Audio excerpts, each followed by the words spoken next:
Whoa. House of Cards fans calling all House of Cards fans. Yeah, I just finished season 5. It only took about 2 weeks, 2.5, 3. My friend came down to the house, my producer friend, and he said, "You've got to finish this show." And I was like, I want to, one episode at a time, just kind of, keep it going. Well, no, that didn't happen.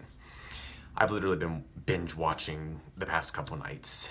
And can I just say how dark this season became? I mean, we're talking back to season 1. And it surprises me because Bo, the original creator of House of Cards for Netflix, left the show and a new showrunner took over for season 5. But he still kept it, if not darker, than Bo did in season 1. First of all, spoiler alerts for those of you who have not finished the season. If you have finished the season, you'll enjoy this, because I will give a few spoilers. Try not to give too many. My thoughts on this season. We went back to our basics. Killing for power. The affairs. The power struggles. Kevin Spacey back to his Machiavellian ways. But let's go backwards. The ending. Someone else is in power now. And this is a character who we have seen they were geared up to take over. But how dark will they become? Not to mention, how will Francis deal with this? Because we all know he kills for what he wants. He decimates, he obliterates. But this time it's personal. This is his partner. Yes, Claire. So at the end of this season, Claire is now the president. So first of all, we are dealing with a political issue of the first female president of the United States, obviously in House of Cards. But she's ready to have all the power and all the control. And she's basically blackballed her husband, which we all know Frank will kill anyone to have what Frank wants to have. And that is power and more power and more power. Because let's face it, this show is strictly about politics, money, power. Yes, and sex.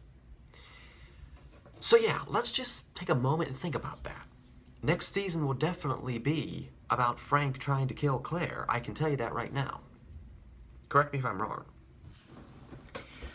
However, into the killings, the truth is coming out about Zoe Barnes back from season 2. Because I don't think what's his name's going to take the fall for it. The truth's going to come out like it always does in this show. And now, Frank had, what's her name, killed. I mean, that's literally like 2 characters this season, not to mention Claire killed somebody. And then Kathy Duran. I have to say, it's horrible, but that scene was hilarious when he said, "You need to take a fall," and then he just shoved her down the stairs. I love Kevin Spacey, and I love Robin White. They play absolutely amazing characters of Claire and Frank Underwood. And he's a riot. The scene where he tripped in the woods and fell in shit, I mean, I was laughing, rolling over on the bed in hysterics. But you have to see where he's coming from. He started with nothing, and now he has everything, but now it was taken away from him. So the whole season revolved around the election between he and William. And you saw, relevance to what we deal with in our country with elections. There was reference to Trump, there was reference to Obama, there was reference to Hillary, there was reference to ICO, which is really ISIS, Syria, the gun violence, the riots, the power struggles, basically. Republican versus Democrat, what someone will do to keep their power and have their power to themselves. They will decimate and obliterate anyone who gets in their way. And that's what this whole show, not to mention this season alone, revolved around. I mean, if you don't believe me and you haven't watched yet, start binging it, because you won't finish it, or you'll finish it in one night. And if you have watched, please comment your thoughts below. Share this video, like the video, subscribe to the channel, because I'm sure with a season 6 coming when Netflix unveils it, there's going to be more videos coming on my channel. I absolutely love House of Cards and Kevin Spacey and Robin White. Not to mention, my buddy and I were talking last night from college, who started me on this show years ago.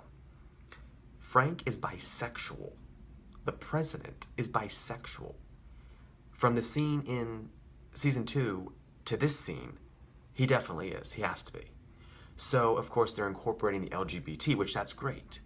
Because, again, Kevin Spacey is a phenomenal actor, and he can do any role. And the profanities and his euphemisms and his sarcasm, and when he talks to the camera, they brought that back this season. And that is just, that's what makes this show, other than the opening credits. Needless to say, when I was down on a business trip in DC, I was actually on one of the areas where they filmed some of the sets in the opening credits, so that was amazing. Wish I could have met Kevin Spacey. Hats off to the writers. The new creator is still, yes, Bo, you created it all.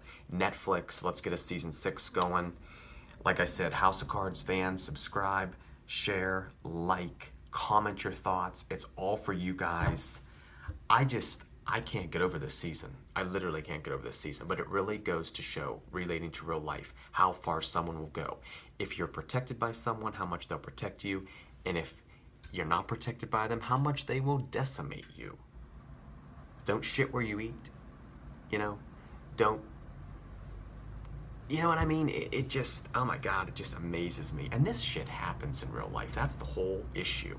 That's what's startling, is this stuff happens, especially in politics, because I tried to get a job in politics and I saw the cutthroatness. It's like Hollywood, only, you know, for politicians. And by the way, you know, my thoughts and prayers go out to the victims from the shooting today. Speaking of politics, we all need to come together in the real world and unite. So, yeah. Anyways, guys, thanks for watching. Like I said, this season just blew me away. There were parts where I was rewinding. That's just, I can't wait to go talk about it now to all my friends. So, yeah. Have a good night, guys.